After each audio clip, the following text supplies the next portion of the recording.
documentary, Cries of the Cambodians, where we take a look at the sufferings of a people and their eventual transition to an unknown land with the hopes of a better life. During the 20th century, civil war broke out in Cambodia. The Cambodian Civil War was a conflict that pitted the forces of the Communist Party, known as the Khmer Rouge, their allies, the Democratic Republic of Vietnam, and the Viet Cong, against the government forces of Cambodia. The Khmer Rouge was an organization remembered for orchestrating the Cambodian genocide, which resulted from the enforcement of its social engineering policies. This Communist Party was led by a man named Pol Pot. Pol Pot was a Cambodian revolutionary and key leader who wanted to remove social institutions and to transform the society into an agrarian one. In April of 1975, the Khmer Rouge took control of the Cambodian government. Shortly after, that is when the horrific Cambodian genocide began. After taking power, the Khmer Rouge leadership renamed the country to the Democratic Kampuchea. The Khmer Rouge forced approximately 2 million people from the cities out to the countryside to take up work in agriculture. They forced people out of their homes and ignored many basic human freedoms.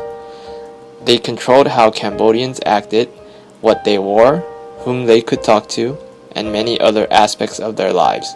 The Khmer Rouge killed many intellectuals, city dwellers, minority people, and many of their own party members and soldiers who were suspected of.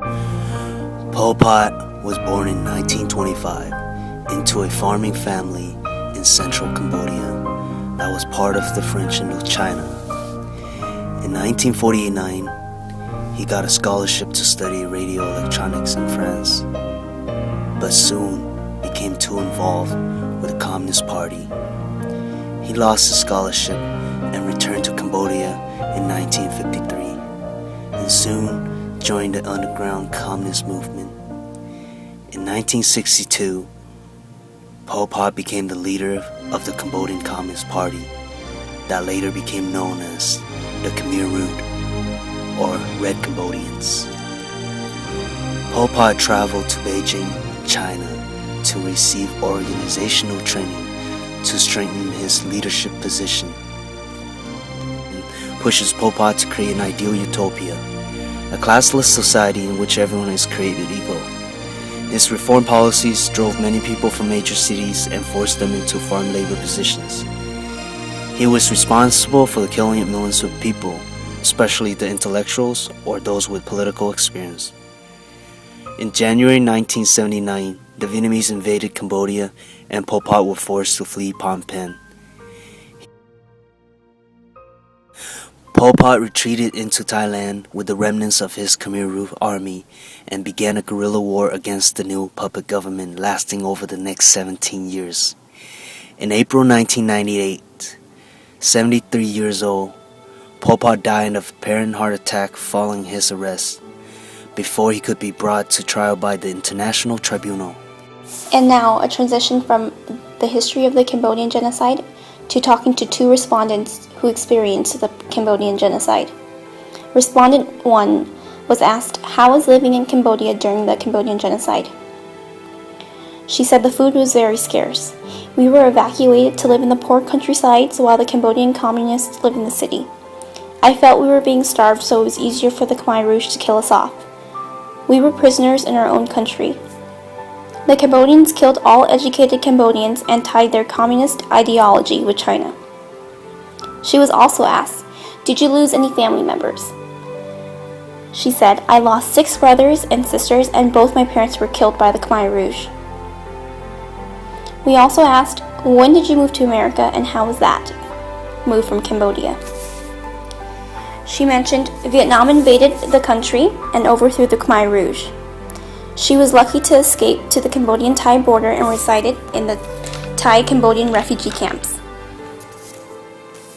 The camps were run by American nonprofit organizations such as the American Red Cross and UNICEF. Americans interviewed Cambodians to distinguish who were not communists and gave some lucky, innocent Cambodians, including herself, a chance to move to America in 1985. Her life in America was a burden lifted off her shoulders. She learned to speak English at East LA Community College while her husband earned a jewelry setting job in the LA Jewelry District. We also asked, what cultural practices does she still practice in America that she brought from Cambodia? She still attends the Buddhist temple and celebrates Cambodian New Year's with the Cambodian community in the season of spring.